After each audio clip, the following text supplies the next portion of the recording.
let's be a little more compassionate, and the only way to have compassion for everyone is this soul is on a long journey.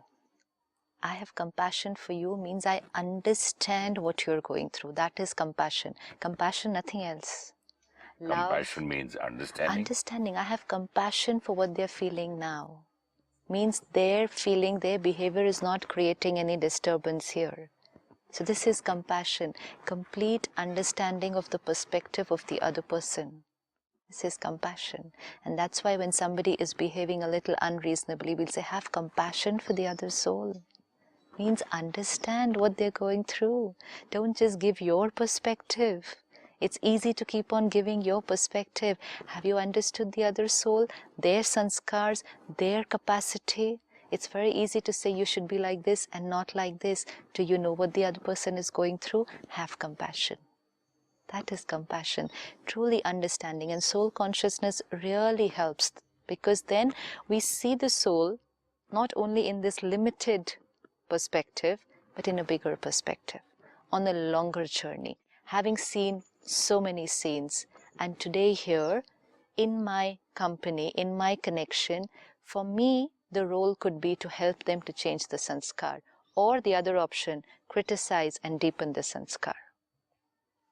Two options only. Criticize and deepen the sanskar, right, or help them the other person to heal the sanskar by understanding. Unless we understand them, we will not be able to help them to heal themselves. And the soul themselves also now need to start working. People will compare you because they don't know that it hurts. See? And even if they know it hurts, they won't remember it every time. Because for them, it's something very simple. It's not a very big thing. So now... Sister, even the small thing, Johnny, Johnny, yes, Papa, eating sugar, no, Papa, telling lies, ha, ha, ha, yes. I said, why do they teach a child telling lies? Yeah. You know, that lie thing, I don't know, it was from childhood. Because somewhere, in some birth, probably somebody has cheated you very big. Very big. Or maybe I was hanged saying that he was a liar. No. Or maybe I was thrown in. You were not a liar. It is somebody else had lied to you. Okay. And you had suffered because of that. And that's why you don't like a lie.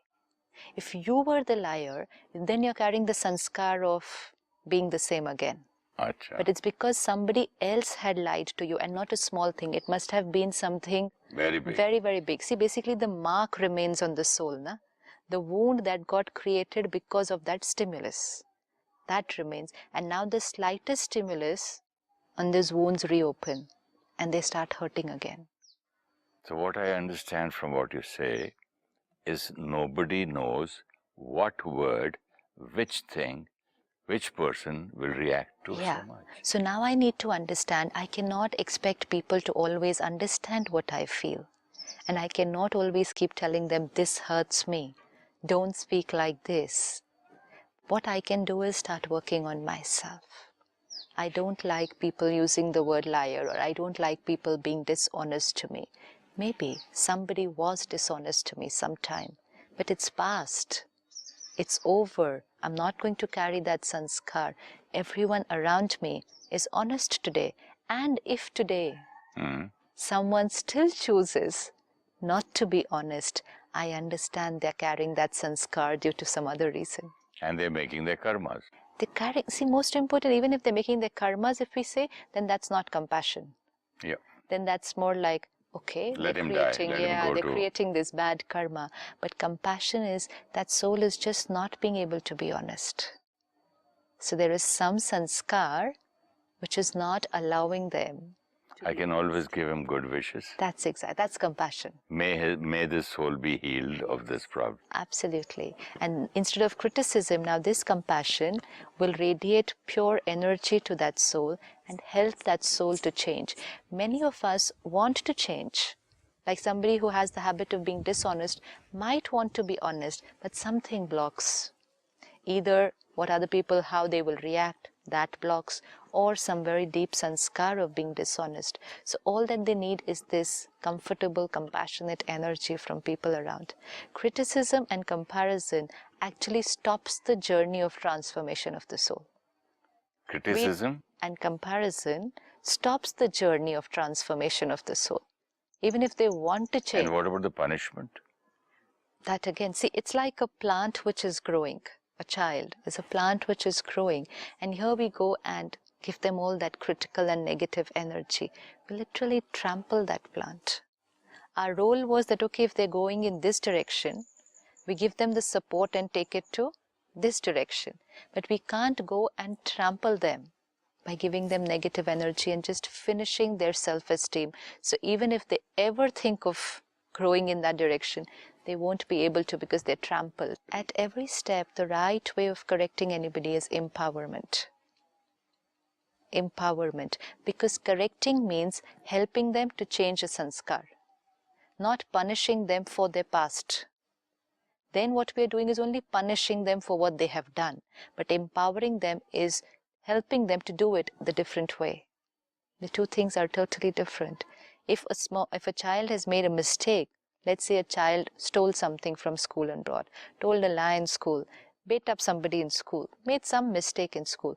One is punish him for what he has done. And the other is help him, guide him, understand him, and empower him so that he doesn't do it a second time. But punishment and empowerment cannot go side by side. They're two different tracks altogether. Punishment means lowering his self-esteem, and lowering his self-esteem reduces his power to move on the other track. Because he's anyways weak, that's why he did it. Anyways weak. It's a weak soul who makes mistakes. We all make mistakes only when we are weak. What a nice line. We all make mistakes when we are weak. Absolutely. And if somebody is weak, he's weak. What can he do about it? Yes. So what can I do about it but? I can help them to become stronger rather than just criticizing their weakness. That's the role of family and friends. But if I keep on criticizing their weakness or comparing them with others, then I'm only helping them to become weaker. And every time they become weaker, I criticize them more. And the cycle just goes on. So very, very subtle checking. Role to empower, to heal, not discipline. Even the word discipline needs to go out now. Discipline is not our role. There's such better words, love, compassion, Yeah, healing them. It's important to heal everybody and really heal internally. We're only looking at the task, the mistake, and we feel if we punish them, they won't make the mistake again. Says who?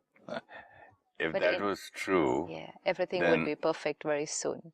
But they will not make the same mistake again only if they have the power to do it better the next time.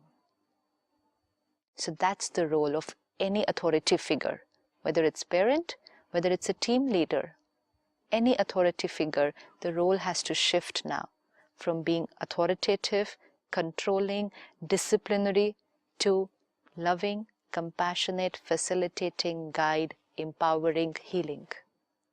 It's a totally different list, but that will create the results.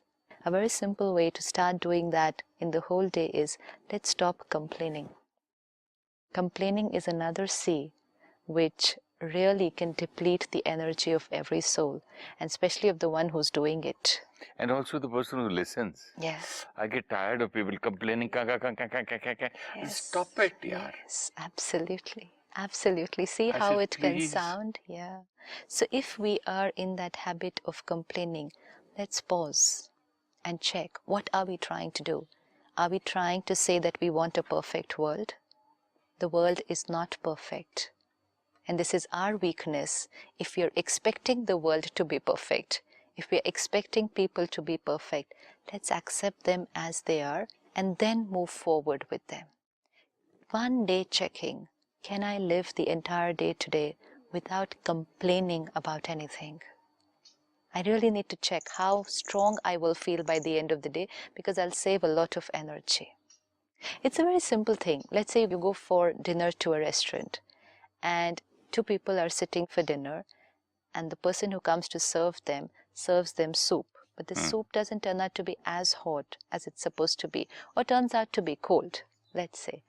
One person will react, complain, shout at the waiter, and the other person could just call him, say the soup is cold, can I request you to get me another one, please?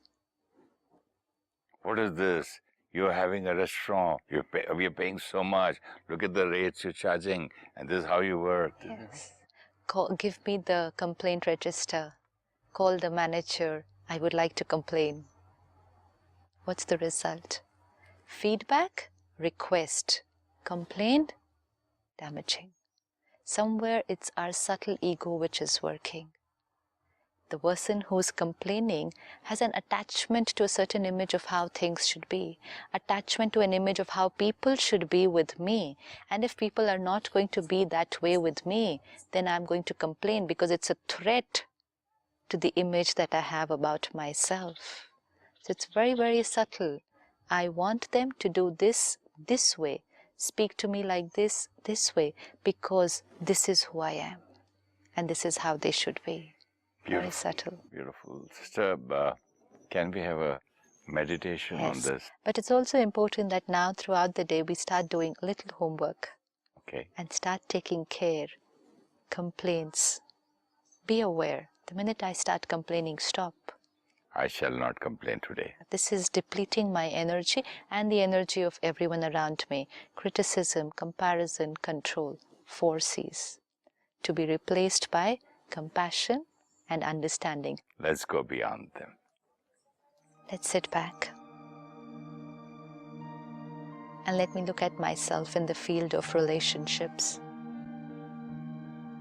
Scene after scene. Accepting each situation as it comes. This is exactly how it was meant to be. And now I have the power to change it to something better. The past is over. The present and the future is a choice. Let me see myself today with everybody. No complaints and no criticism. How would the day be? The same staff, the same driver, the same children, the same people on the road, driving their own way, the same colleagues at work, the same spouse. Everyone is the same, doing things their way, through their sanskars. But today, I am changing my sanskar, the sanskar of criticism and complaining. Let me see myself. How will I be with them today? As I watch them behave the way they think is right, how will I respond? Understanding them with love and compassion. Om Shanti.